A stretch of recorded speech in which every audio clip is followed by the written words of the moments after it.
Hello and welcome to this Warno 1v1 game played on Albion military base between backspace on 8th US and he's going up against Jopemies on 15th Polish, the infamous trash Polish div, but it got some massive buffs in the patch. Let's see if it's sufficient in the deck review. Right, so this is the deck for Jopemies. He's playing 15th Polish. Not too much to say. I recently did a 15th Polish vid on the channel, and it seems like he's reached most of the same conclusions. You get the 40-point CVs for the start. You get the heavy duty mortars and the 122s with the crazy range. It's the same one the Spanish get. It's like a 1931 howitzer or something, and it goes further than all the new ones. So it's just better. Apparently, somebody explained this to me, and they were like, "Look, so having a really long barrel so it goes further is like it's nice in theory, but it actually drastically shortens the length of time you can use that barrel for, and things like that. You know, it wears out quicker. It's harder to transport because it's longer. You know, it's got a bigger profile and all this. In Warno, none of those things matter. It's just more range equals more good, and and so it's the best arty piece. And then, yeah, you get the SVD guys. The Wusu came down in price, they're pretty good. 6 rocket helos with the Commandozi anti-tank squads. Um, I'm surprised he's updated the T55 AM2B. That's the one with the ATGM. I do like the D44. I think it's really cool. Honestly, I'd recommend 2-vetting that. You only, like this, you lose 3. Here, you only lose 2. And, how many of these are you really buying? Are you buying all 7? Maybe you are. But given the fact that you also have this, uh, well, maybe you do need 7. Because it's like, it doesn't actually, it's like, oh, but the rate of fire. So this is just rounded to a whole number, you see. So it's like, oh, it's still 12. No, that's not what's happening here. The reload time goes down by the same increment every time, right? Minus 10 per... Oh, no, this is only minus 5. That's minus 10. Oh, okay. Interesting. So yeah, the jump from no vet to 1 vet is more important than the jump from 1 vet to 2 vet. Stuff like the T55A, you always bring at 2 vet. I think it just works so well at 2 vet. Because the main advantage of this is that it can survive a bunch of M72 law rounds. And so if you've got the 2 vet, you can actually still shoot. Whereas if you can take more punishment because of the stress resistance and the stress recovery. Um, but once again, it doesn't actually go up that much. It's strange actually. I think the 2 vet should be more consequential, but because it's so debilitating to lose that much. Like you'll notice most things, just nobody ever 2 vets them. This is one of the rare cases where people 2-vet it, and it's worth it in that case, but most of the time it's not. Got 2-vet Shilka here.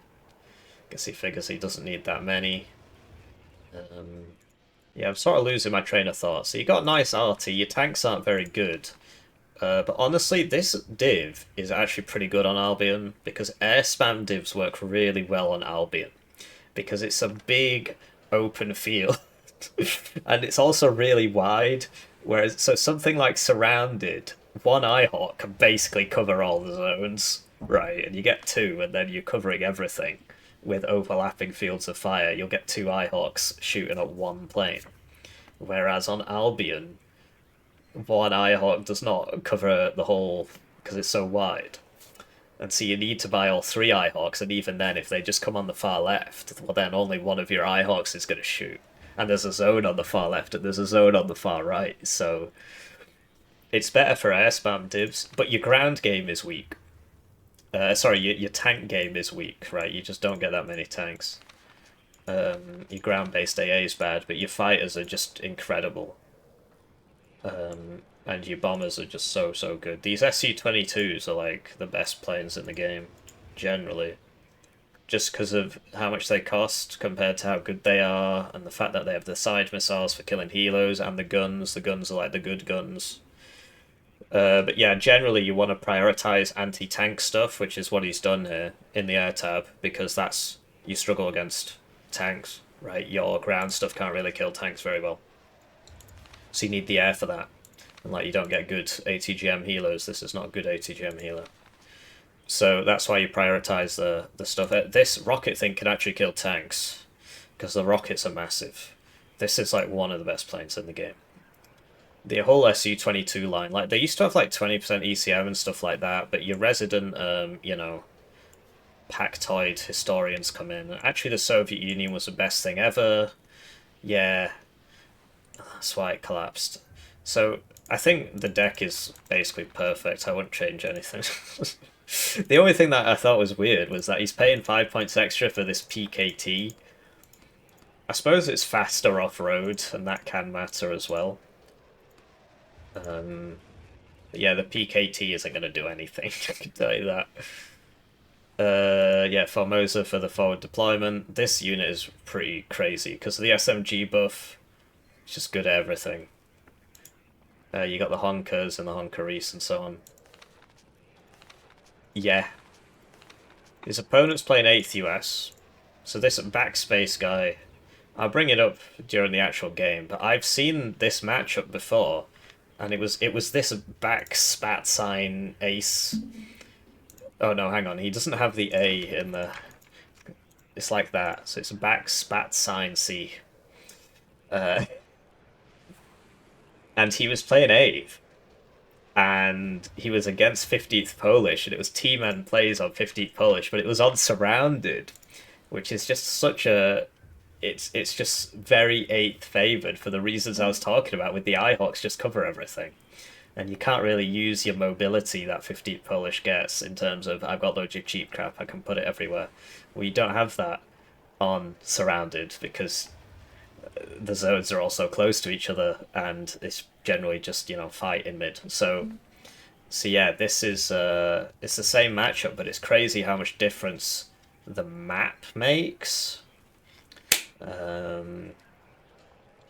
Anyway, 8th US generalist, also real. This is generally not regarded as a strong div. It's regarded as one of the weak ones, but in the last patch it got like 6 buffs. So people are trying to figure out if it's good, but you just don't have the tanks for the open field. This 8th deck, I think he's made a couple of mistakes, which I haven't seen the game yet, but we'll see if it costs him. Basically...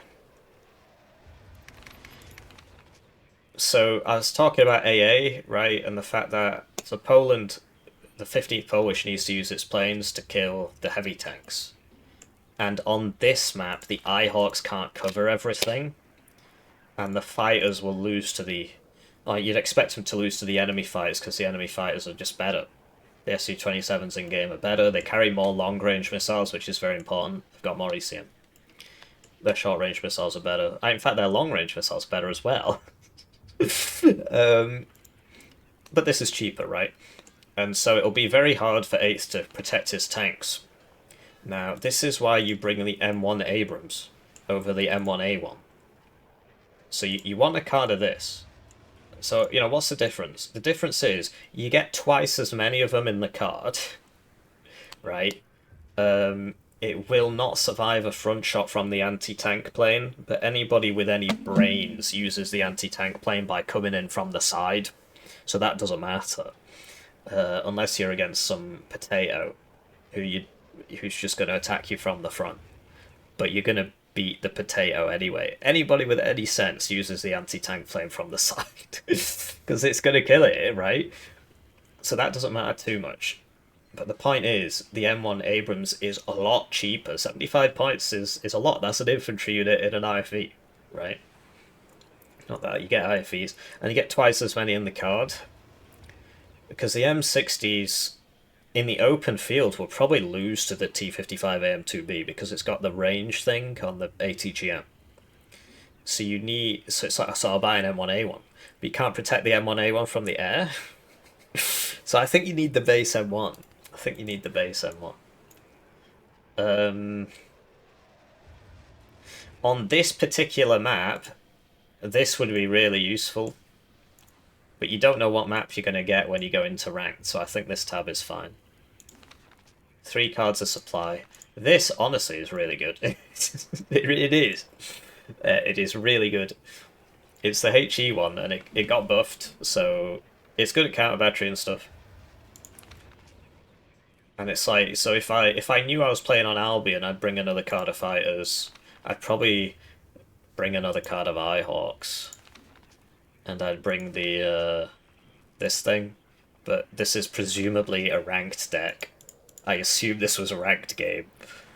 Um, so this, you got to play generalist, right? So you've got your rangers are kind of broken at the moment because they buff the carbines a lot.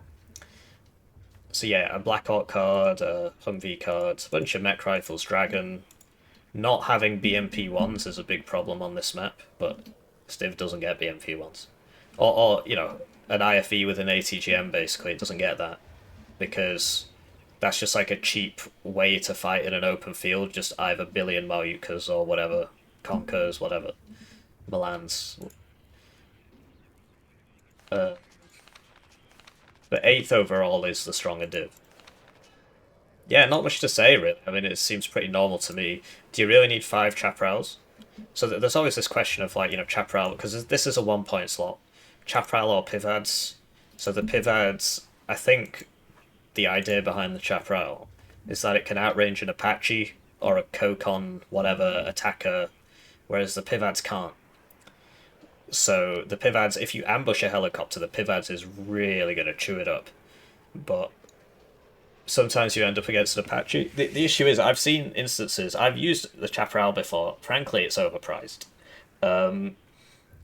And it just misses, and then the enemy ATGM kills you. Because 25 meters range is nothing in this game, because the range is it just says football, it just says, houses are 100 meters long, right? So 25 meters is like 1 pixel, so chances are they can shoot back anyway. And then if this misses, you just die. Whereas the pivads, obviously the range is shorter, but it can't really miss in the way that it fires so many bullets that you're just gonna stun them anyway. So this is like a more reliable kill. Whereas this has the range. On this map, you'd prefer the chaparral. Question is, do you need 5 of them? Because they're so expensive. I'd recommend upvetting that, frankly. Because there'll be instances where you just don't need to buy this, because you're not always going to end up, in this particular game, you don't really need the chaparral. Although, well, it can help you against the enemy air. It's not that good against planes, either. Yeah, it used to be a lot better, because Fire and Forget literally just used to go bam, bam, bam, bam, and just rattle all of them off. It was crazy. Tracked Rapier used to have Fire and Forget. LRS, ACAV thing, ATGMs, cheap one, expensive one. I think it's all fine. Apart from this thing with the Abrams. If I see great difficulty in your life, just trying to buy M1A1s in this matchup. Let's see what happens. Right, so with that out of the way, I spoke about this a bit in the deck review. I saw T-Man play against this guy, backspace, on 8th, and T-Man was 15th Polish, but the map was surrounded instead of Albion military base, and the map matters a lot. I've asked him to send me the replay, hopefully he gets the chance to do it, because he was on surrounded against this guy, right? And he was basically just doing the same thing. I've not seen the game yet, but the deployment was pretty similar, for example. And on Surrounded, all the zones are kind of close to each other, and the map doesn't have, as many big open fields. There are big open fields. But the point is that 8th's air defense, right? Because 50th Polish relies upon its air spam to kill 8th's heavy tanks. Now, on a narrow map, you can just set up your Eyehawks, and the Eyehawks will cover everything. On this map is the best map in the game for air spam, because it's massive open spaces, but also the map is deceptively wide, and there's not many places to put your AA, right? So you can put it here, but that's kind of scary, because they can just sort of run forwards and shoot it, because from here they can see the whole thing, so it's not safe here. So you basically have to put it either here or back here. Or over here, maybe. Right, so your AA is back here. And the Eyehawk's like the second best AA piece in the game, behind the Buck. Oh, the Never's better, actually. The Eyehawk's a very good AA piece. But you can't, because there's a zone on the far left, and there's a zone on the far right. And so it's very hard to cover. Basically, I think 15th Polish should air spam this guy's heavy tanks. I haven't seen the game yet, but because if you send a plane around here, well, the Eyehawk here is obviously not going to do anything. And if you send a plane to shoot whatever's in here, well, the Eyehawk here is not going to do anything. So it's hard for 8th. And he's really not helped himself here. So 15th Polish has to use the air to kill the tanks. Okay. 15th Polish is good in this environment because it gets the coffin launchers, it gets really nice infantry, and it gets loads of T-55s, which are good at close range. They're like the ultimate close range tank. I mean, the T-72 is better at close range, but it costs so much more. T-64A, stuff like that. But yeah, the T-55 is kind of the gold standard on cheap tank that's good at close range because of its high armor for its price. So, and the 50 cal. So I think, given what I've just said about the fact that the 8th player, and like in the deck review, doesn't bring the base Abrams, he just brings like 6 M1A1s, so 3 cards of those, and then a card of M60s. So we see him buying the M60s, because he would buy those at the start anyway, but the point is that at some point he's going to have to buy an M1A1, and then a plane's going to come kill it.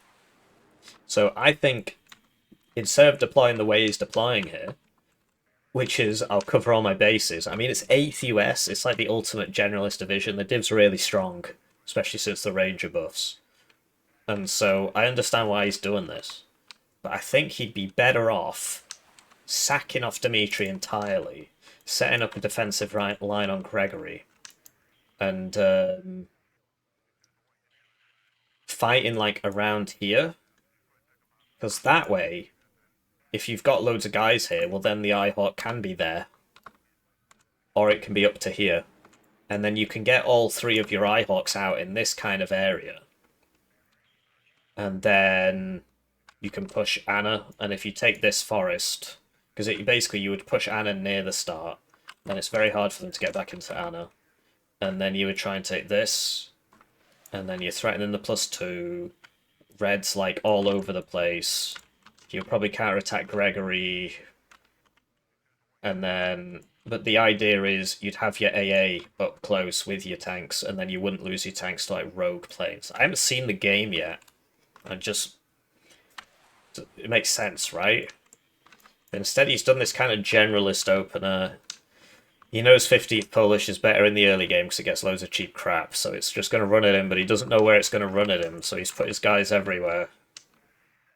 I mean, maybe I'm projecting a lot here. That's how it looks, right? And that means, if the whole fight was just here and the rest of the map didn't exist, well, 8th would win that fight because it is good at grinding narrow spaces because of the CVs, the Flash, the Dragons, the Abrams, etc. But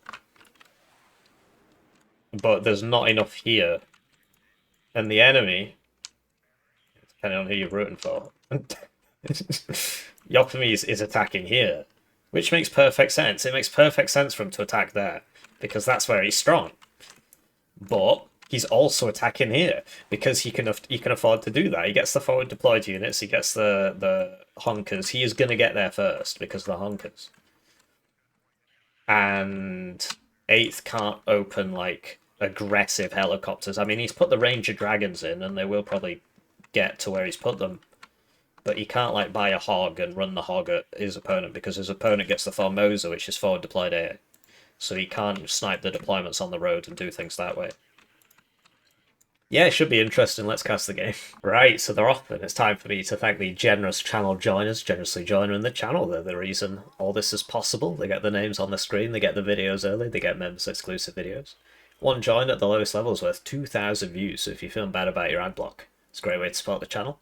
Otherwise, please just like the video. It's free. It's free. They also get a Steam key for my game Hearse Hero, which is on Steam. I've had a lot of people say, look, I'd love to send you money, but I don't want to do it through YouTube. I'm not making that up. People have said that. And so you could buy my Steam game. It's got a free demo if you want to check it out. Right, lots of free ways to help the channel. You could wishlist the game. That makes it get recommended to more people. You could, like the videos and so on. Liking, commenting, subscribing, it all helps because it works on this algorithm thing. So there you go. So it got hit, but, he got in. And then the dragon's there. And that means he sort of covers that, but... So, first tick rocket by.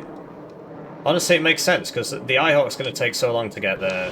This thing reloads really fast. It's just going to immediately kill that because of how ridiculous it is as a concept, these massive rockets. So he unloads the Eyehawk. He does actually hit him there, but it will get out. So he's trying to put the Eyehawk up here. And so Jopemies has gone mainly for the Scott opener, and then yes, he's got the 2,800 meter range 80 gems, which 8th can't really do anything about. So is that going to sideshot that? He smokes it, drives through a smoke, okay. Double CV opener for back spat sign C. Jopemies opens one 40-point CV. Then he starts on Anna and then curls it around to the left. I don't know if that's such a good idea. I mean, we'll see how far behind he is on points. Blackhawk gets killed by this thing, I suppose. So yeah, it's hard for 8th to... basically what the 8th player wants to do is stabilise the situation. Buy his arty, get the AA up, get the tanks out. But it takes a long time to do that, particularly for things... Because I was going to say arty this, well, you don't get any Toad 155s. So you would have to buy the... You would have to buy the M109, which is like 200 points, and if you buy that now, you're going to lose, because, I mean, look what's happening. So, the M60, the CEV, they're putting up a good show, but because he lost that Rangers, that was like a large portion of his infantry, so he just doesn't really have anything here, right? So the Stinger's dying, the LRS is dying, and the CEV doesn't have smoke, the Sapezi, oh, they're not the ones with AT. Oh wow, they've actually got... Oh, I didn't realise that. The Res Sapezi have SMGs. That means they're completely broken. Because... I didn't realise that in the deck review. Did I realise it last time? Sorry, I'm like, I've been having trouble sleeping and it's making me really stupid.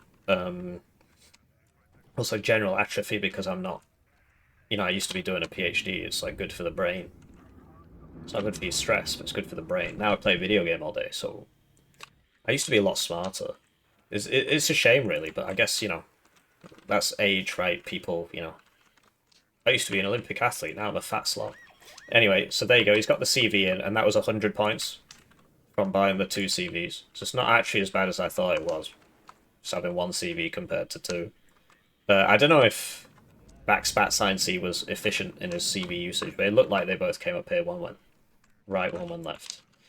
So yeah, if you're the 15th Polish player, it's going pretty well so far. I mean, he's taken this. I didn't realise this. These are broken. They are broken because of the SMG. But 8th gets its own broken unit, the Rangers. And that's, the thing is it costs twice as much. So... And it can get sniped by a rocket plane, apparently. Whereas this would be 2 targets for the same price, more or less. So, yeah, getting zoned out. Like, there's not really much you can do about this, apart from shoot a bunch of smoke at him. But you'll notice he keeps buying the M60s, right? Now, I assume he's doing that because, well, look, he's got a lot of ground to cover. So I think... So the 8th player got pushed out of here anyway. And so I think he should have just... because he's got the M60s... Oh, American naming conventions are just absolutely ridiculous, man. There's the M60 tank and the M60 machine gun, and the... Like, there's so many words in the English language. You pick another one. The Brits are like that now as well. They used to have really good naming conventions. The Martini Henry rifle, the Lee Enfield rifle. Now everything's called like L119, L118. And they've used the same number for 2 of them, even though it's like L111112222233. there are two things called L118, I think, or is it L115? It's one of them where it's like one of them is an arty rad and one of them is a pistol or something. So the M60 will beat the T55, but it doesn't beat it very convincingly. I mean, obviously it's dead, right? But the point is, you would want a base Abrams in this case, because it would trade really favourably against them. Also, it's got 3 machine guns, but you can't really afford to buy it right now because you've got to cover all your bases, right? And I think Jopemies is doing a good job, but now he's attacking over here. Yeah, and it's amazing how many units you can just kind of poop out. This guy's back to kill another Rangers. The Eyehawk is there, but you see my point, right? So he kills another Rangers, and he's going to get out because the Eyehawk... I mean, it hit him once, which is sort of what you'd expect, but it has to hit him twice. He's bought the arty. I don't think that was a good idea. I don't think that was a good idea. Because of this, instead of that arty, he should have an M60 in here. And that's coming. You know, mech rifles, something like that. You could get 3 mech rifles for that price. Because that's 60 plus 25, so that's 85. So you can get 3 for what, 255? Oh, okay, yeah. 2 mech rifles and a fire team 84. So, yeah, the M60s are good at this distance. I'd expect to see a coffin launcher at some point. Surprised he's not bought it already, frankly, because that would be really good. These are not in the buildings, the micro's a bit off, but... So you see he is smoking it, and it's just driven forwards, and now he's just got the same problem, where it's like just big open field, 2,800 meters range. There's that rocket thing again, and look, it can kill vehicles. It just killed a 130-point vehicle, which was in a forest, so I'm not sure how we saw that, but I guess that smoke is blocking, and it would have actually seen it just there. And you see it just keeps getting out.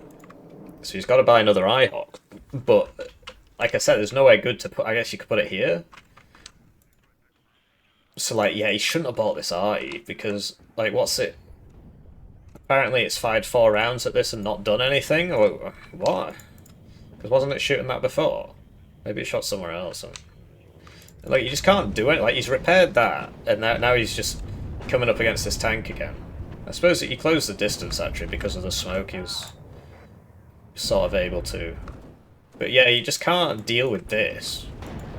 Like, I don't think he'll ever be able to deal with this. Like, cost effectively, he never will be able to deal with that. So the seed's out, Eyehawk's off, Eyehawk's back on again.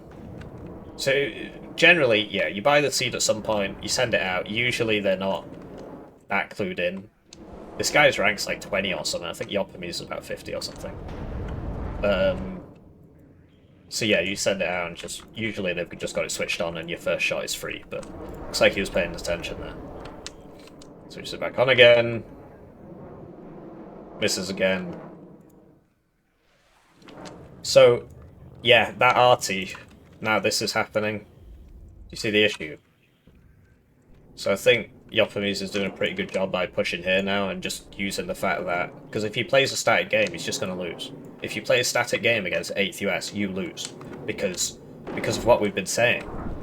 So I'm surprised he went for that and not the Eyehawk.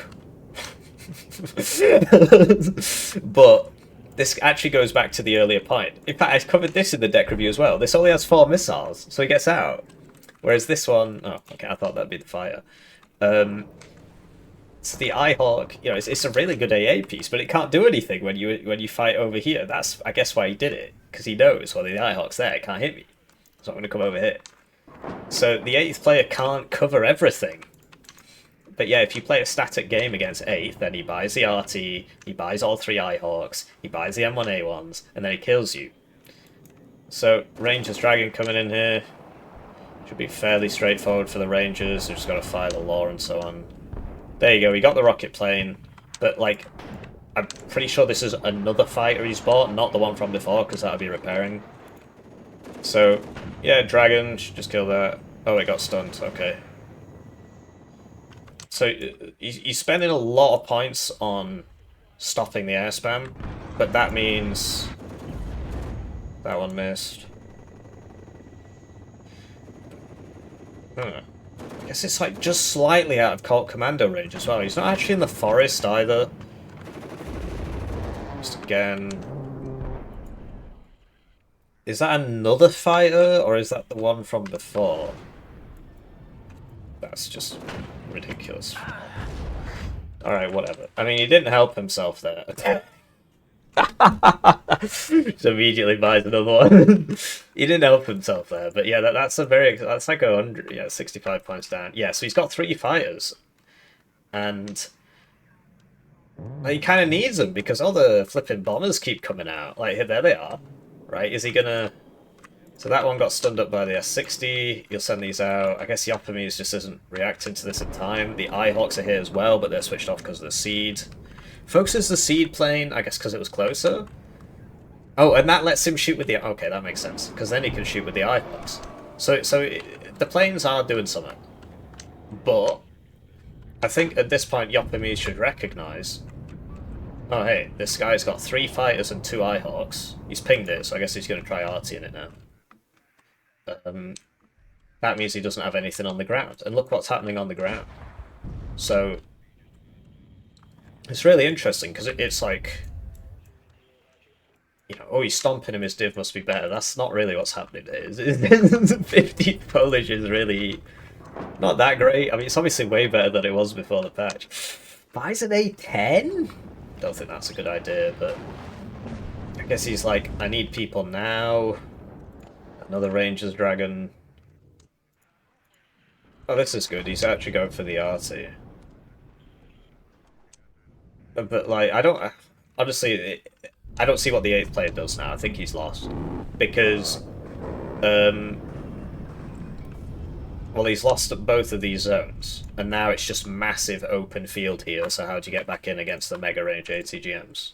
Massive open field hit. Like, look, he's beating the M1A1 just by hitting it with this, I guess. I don't know what else would be. Something else must be happening there. He's lost... Maybe it was a side shot.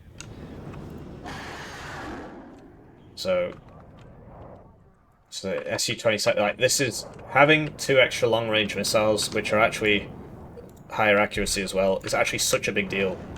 So, yeah, I mean, there's 2 Ihawks and 2 F-16s and an A-10 there, and that also shot, so I don't know. I don't think that was such a good idea. Like, it is better. It's not 5 times better, so I don't know if that was such a good idea. He is moving these... But yeah, like, the 8th player, he didn't have time to, like, stabilize anything. Just have AT. Some of the Polish ones have AT. Because he had to buy all the AA. He had to buy the Ihawks. And it goes down to his strategy. His strategy was, I'm going to hold everywhere against the Mega Rush div. Because I'm 8th US, I'm broken, I can do what I want. And it's like, well... against a worse player, it would work. So the Ranger's Dragon, which can't beat a single Honker Reese, is now beating the 155 point T55 maybe.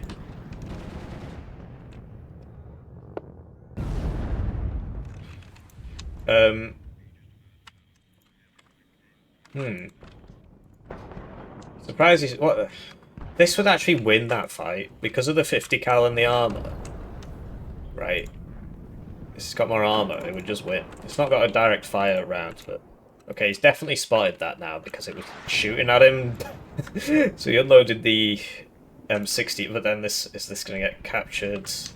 He sort of... Oh, it has. It's because it was highlighted, I could tell. Yeah, that's okay. I mean, the BRDM2 should kill that, but I guess he's done that so that this doesn't die. Doesn't seem very worried, though. He's just... he's not driving away or anything. He's just like, yeah, whatever. So yeah, we got the... You can see that because of the scouts, I suppose.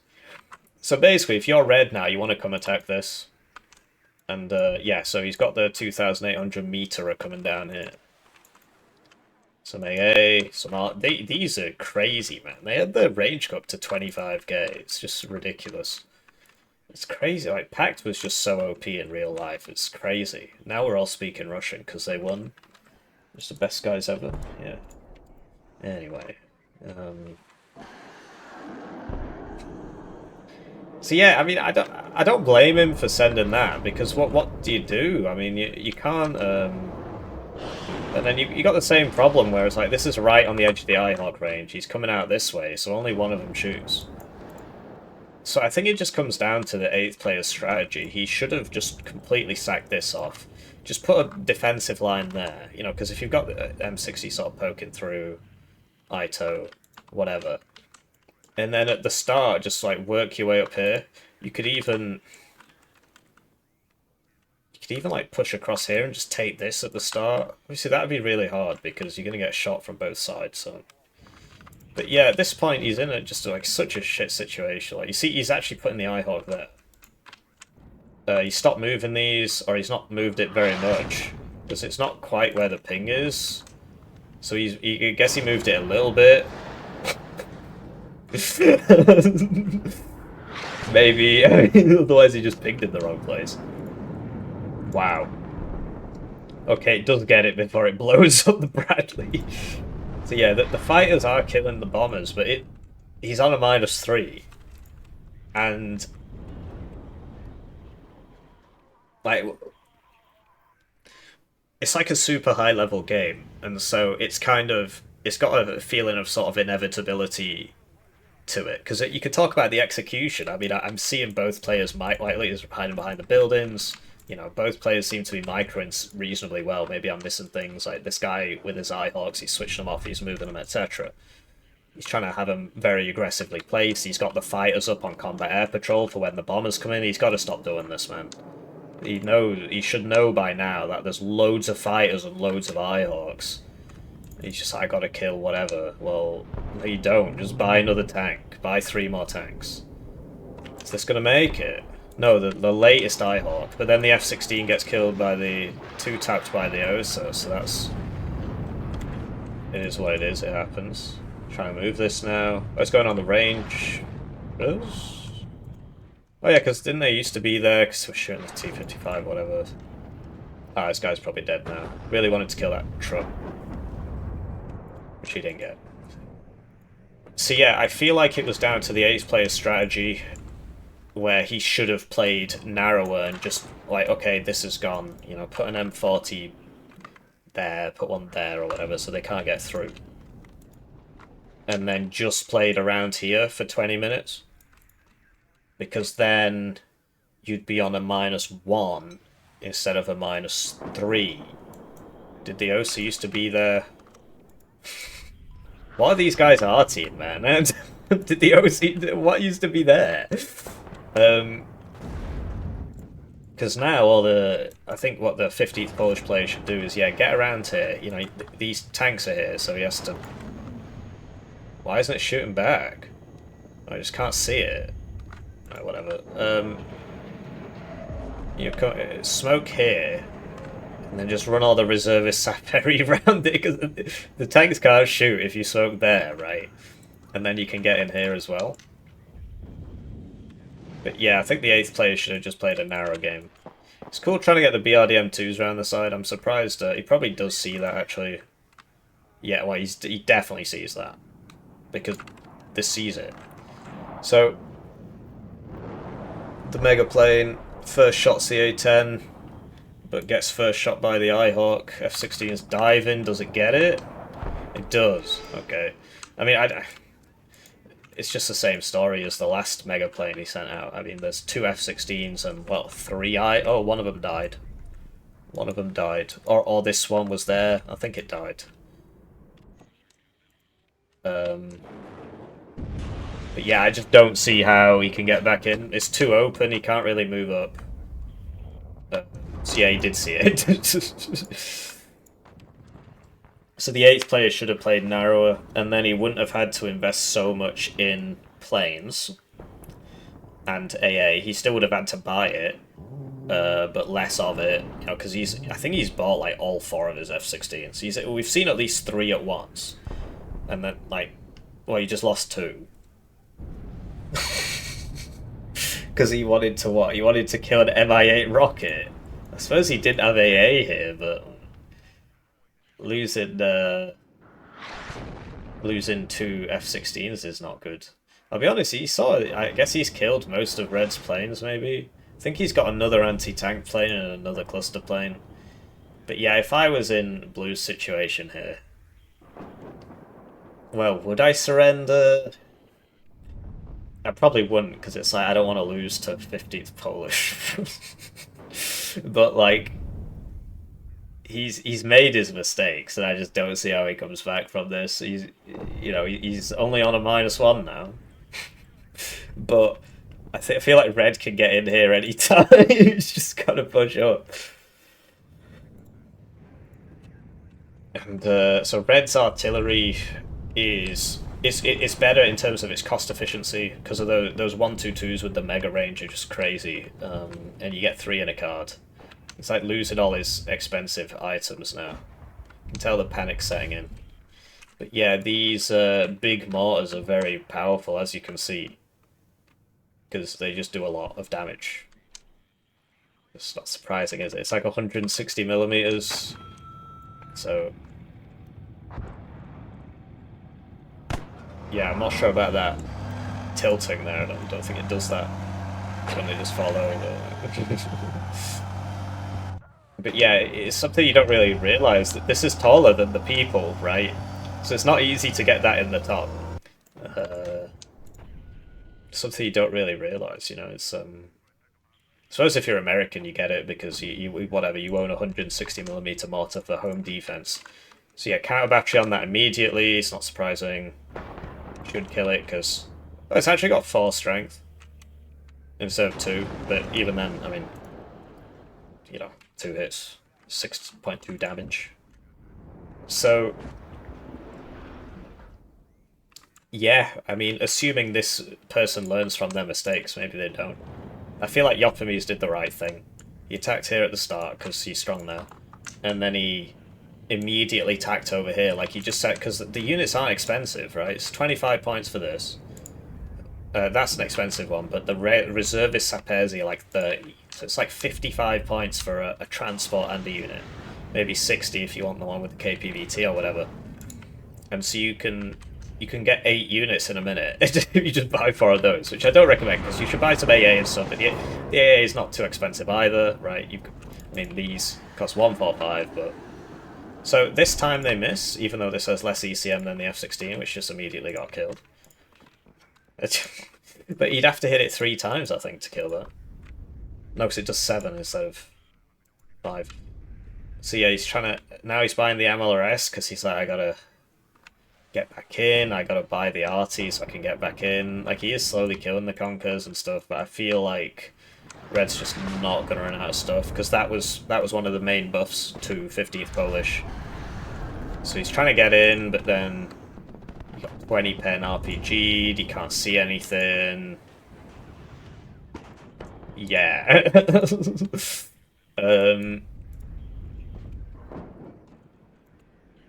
Oh, this isn't moving. So yeah, if it was like sort of less good players, right? The 15th Polish player wouldn't have attacked so aggressively. And then the 8th player would win, because if you just give them 5 minutes, right? If you don't do anything for 5 minutes, well, now the 8th player has 3 Eyehawks and 2 arty pieces up, and he's just going to slowly kill all your stuff and you won't be able to do anything. Oh, it did move, it did move.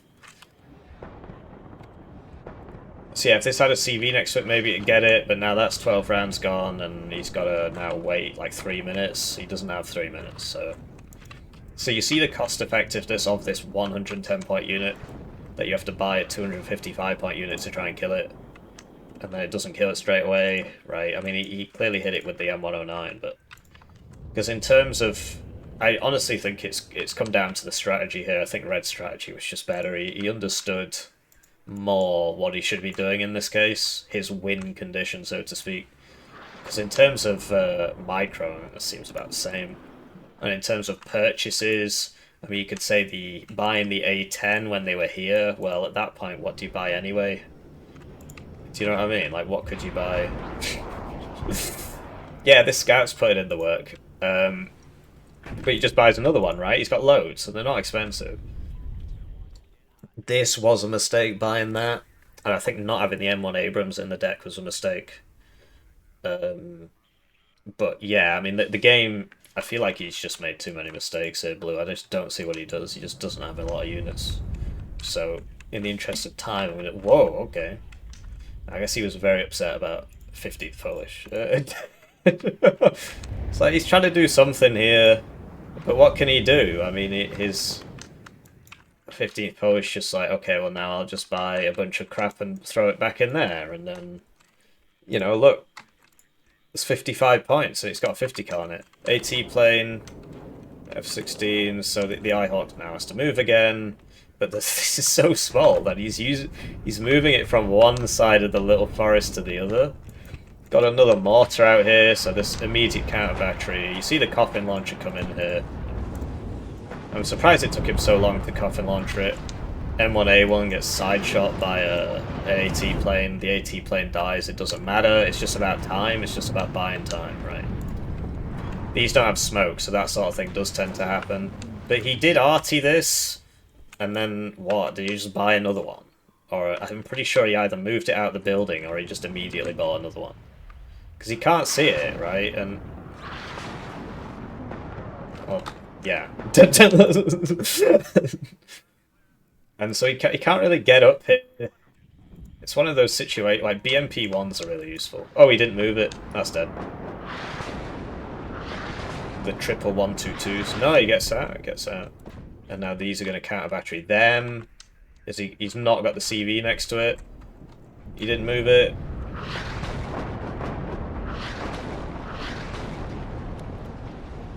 Oh, he did a half volley. Well, he did a full volley before and it didn't hit anything, so... yeah, it swings and roundabouts. So yeah, the A-10's back. This time it dies. But you just can't do anything about this, right? Because he's in a big open field, and his opponent isn't. And if he pushes up, the coffin launcher kills him. So he's trying summit here, but you've got these anti-tank squads. Like, he's just... it's like, oh, why did he do that? Well, what choice does he have? He's 1,600 points behind. He has to try something. He didn't know that was there. But I don't think it's winnable, because like that's going to happen. Kills that. He's sending in the helos, and they get him, but now the helos die. So he's like fast moving everything, but like he lost at the start. Basically, he lost at the start when he decided to play wide against 15th Polish. Because like in most cases that would work. On most maps that would work. It's just this is a big open field, and your opponent has one of the best air tabs in the game. So, you know, so yeah, he's running forwards, like he's getting it. It's like, wow, well, if only the game went on another 40 minutes. Well, that's not how the game works. And he's like fast moving everything, trying to get in there, but it's just not. Even if he took all of these, there's only like 4 minutes left. And he has to rush, right? So I guess he can't sit. He's like smoking it, and then there's more conkers. Gets in, but that's dead. I mean, if he had a plus, like, he'd have to take this as well. Yeah. So yeah, it was a good showing from Jopemies. So like his KD was higher, but it's not destruction, right? So yeah, I think Jopemies did rank 33 on Corpus. Sorry, not Corpus. 15th ZMech, rank 30 versus rank 33. So yeah, they were like evenly matched players, basically. Interesting. I mean, people can reset this, so yeah, and this gets reset once every whatever 6 months. I was checking the date. So yeah, I think it just came down to backspace C's strategy, where like it's a function of the map as well, but obviously you load into ranked, you get that map. Like, oh, it's a bad map for me. I wish I was on Surrounded. Well, you're not. so you have to play around the map, and I think he should have just sacked off the town. And then, because at the end he was winning, right? Like he was on a +1 or whatever, even though he was kind of rushing and making mistakes. And so that proves the concept. that it was possible for him to win. And so all he had to do was just sack off that far right zone, defend the other town zones. Then you're only on a -1 instead of a -3, right? Fight through the forests on the left side, because Jopemies, sorry, on the right side, depends whose side, yeah. Jopemies put all his stuff in the town, so you defend the back side of the town. And even if you lose it, it's not the end of the world, because you're attacking on the other side with your armor. And then you would push through and take the enemy's open ground objective, which 15th Polish is good at defending big open spaces because it gets loads of ATGMs. It's not good at attacking big open spaces because its tanks aren't good. You understand, right? The tank is an offensive tool primarily. I mean, it can defend. And the ATGM is primarily a defensive tool because it's squishy, it relies on its stealth, right? Like the BRDM2 Conquer's, great example. So it relies on its stealth and its range and it's squishy, but it has high damage. But the round takes time to, like, you see it, you know. Whereas the tank can tank shots, which means you can send it forwards, and if it takes a shot, it doesn't die. And its round hits immediately, and it can move one direction while shooting in the other direction. The ATGM has to be static. So yeah, obviously the ATGM is a defensive tool, and the tank's an offensive tool. So 8th is better on the attack in the open ground. And so yeah, I feel like 8th should have just played a narrower game. That would have meant that the enemy planes wouldn't have been as effective, because he would have got his AA up faster, because he's covering less area. And then, because like if you're covering, because he was buying the fighters, and the fighters cost like twice as much as the Ihawks.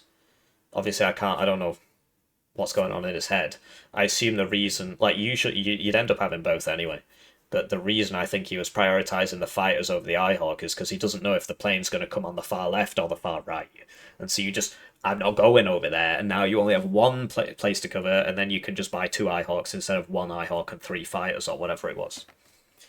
But I thought Jopemies played it pretty much perfectly in terms of the strategy. Like, he understood, okay, the 8th player, his Ihawks can only cover. Obviously, I don't know either, right? But he seemed to appreciate the fact that he could send a plane on the far left, the Ihawk's there, the next one goes out on the far right and doesn't die. I'll admit he didn't react soon enough to the fact that he just sort of like the last 4 planes he sent out just got sent out and died. He didn't react like once you see 3 F-16s and 2 Ihawks shooting at you, you just stop buying planes, right? Yeah, it was an interesting game. Do let me know what you think. I'll see you around. GG.